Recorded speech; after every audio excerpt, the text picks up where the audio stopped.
So si Sir, oh, kabababa lang. In-accept ko yung booking niya kasi maganda yung condition niya eh.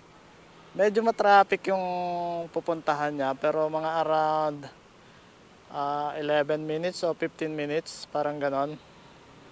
Gawin ko na pong 100 ang bayad. Ayan. Ano yan, parang wala na, hindi na makita pala yung ano kasi nandito na tayo. Nandito 2.6 kilometers lang, oh. Ay. Ang fare niya is 57. So may tip tayo na 43 pesos. Salamat, sir. Oh, maganda yung ano, yun yung sinasabi ko na i-note nyo na lang yung tip.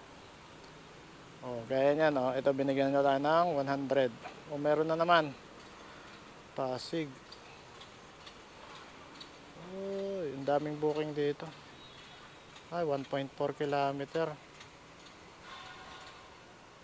Ba't nagkaliko-liko na to? Ang gulo na nito. Hindi ko na maintindihan tong booking na to. Oh. Malayo yan. Reject tayo.